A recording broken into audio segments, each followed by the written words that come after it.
Hi guys, this is Naren Zaid with the Hammer Bros, and I just wanted to talk about some of the Archaon rumors that I've seen that are a little bit crazy. So the first thing I'm going to read to you is the final page of the Archaon book. So I'm assuming that if you clicked on this, you're okay with spoilers. So I'm going to go ahead. And so did the world fell to oblivion. The hungry rift in the middle of the lands of men devoured reality. It expanded slowly at first, but then it did with the hunger of a savage fire. Invigorated, the gates of the poles broke free from their chains and joined the feast of their sister. The peoples of the world beheld their doom and cried in desperation. There were not two observers who saw the same. Some saw fire burning in the skies, others saw a whirlwind of icy stars.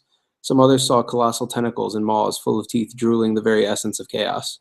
Perhaps the chaos gods ascended their champions to demonhood for the battles that took place amongst the flames, but it mattered little. The truth of those desperate wars was lost. The Oak of Ages was the last to disappear. The sad dryad song resounded beneath the pale skies while Lilith and Loratin perished. With his passing, the tapestry that held time and space together shrank and unraveled. Twisted by unnatural forces, it dissolved into nothingness. That terrible act of destruction could last the blink of an eye or a millennia. The Chaos Gods were not tied to time, and thus did not notice it. Bored of their victory, they turned their backs to the destruction they had wrought, and so did the great game start anew in other worlds. In doing this, they did not notice the tiny dot of light that stumbled in the infinite darkness, the blazing essence of what was once a man. He fell through the storms of absolute blackness, swinging for eons in the invisible tides. Then a shining orb appeared, the ferocious heart of a world as cold as the very abyss. Desperate, the being clung to the orb with the strength that could shake mountains. He stared firmly at the void. From the darkness, the void stared back at him. It held tight the sphere, regaining his lost strength.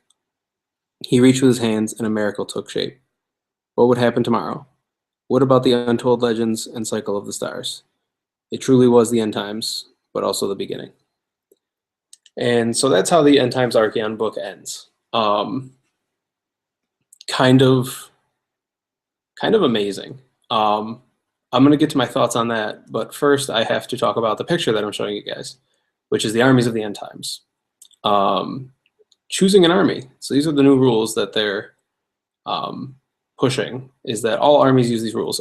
Basically, when choosing your force, you can choose all your units from a single Warhammer army book, unless you use, one of the previous ones like Nagash, Glock, and Kane.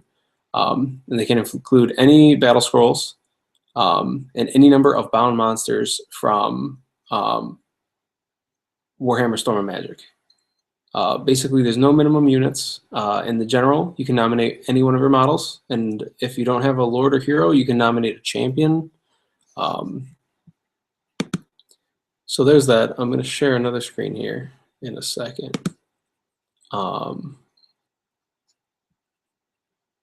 Here we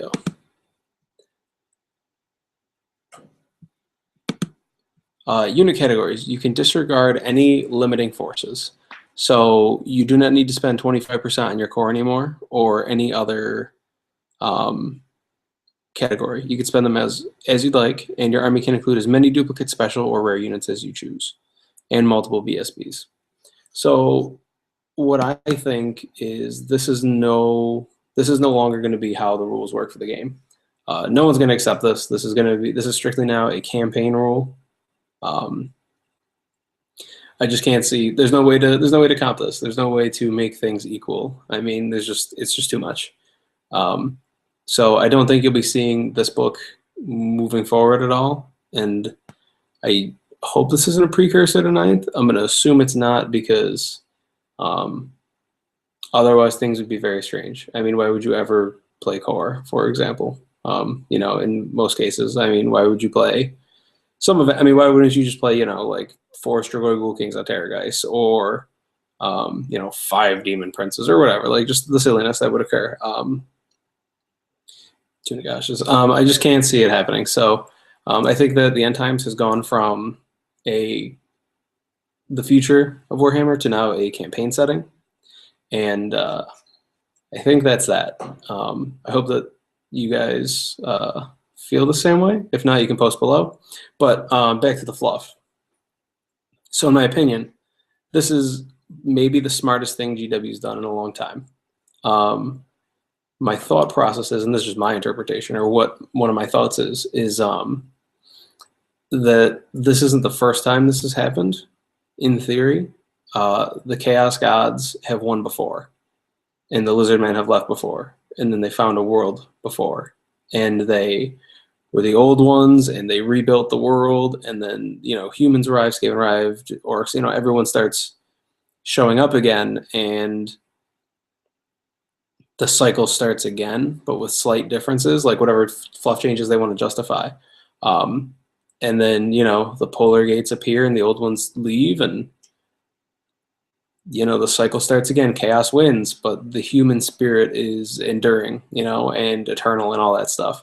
So I think that's hope, my hope, and my one of my interpretations. The other one is just, you know, it's never happened before, and it's just going to be a new world, and there'll be, you know, it's so they could justify the fluff however they want to, you know, like maybe now dwarfs and lizard men are allies, or, you know, Skaven and orcs and goblins, or however they want to do it.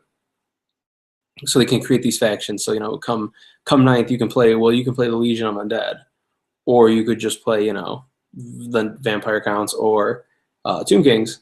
But the releases that they're going to come out with, like Morghast, for example, Morghast are playable in all the armies, so you can play them however you want. So, like, you know, maybe in the next one they're going to have the Fiends and Betrayers, which are some of the demons and some of the Wood Elves and some of the Dark Elves.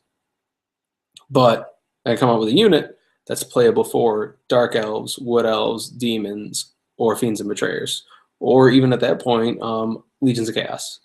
I'm assuming that's how the release schedule is going to go. At least I hope so. I hope that they're not changing things too drastically. But I was so excited for the spoiler for this end page, because I'm like, oh man, this is really good. Like, this is, you know, it's Grimdark. It's exactly what I thought it was going to be. You know, chaos wins in the end, but, you know, humanity endures in some small way. You know, there's still that spark that lives at the end, and, you know, all hope isn't lost despite, you know, great losses. Like, that's to me one of the more heroic ways to look at it. You know, despite it being the end times, you know, humanity still fights and still moves forward and then still survives. Yeah, but then I saw this, you know, you can pick, if you pick an army, you're not limited to duplicate choices or anything like that, and that's just nonsense. So let me know what you guys think. Post below, leave comments, shoot me an email. I'd love to hear what you guys think. So have a good night.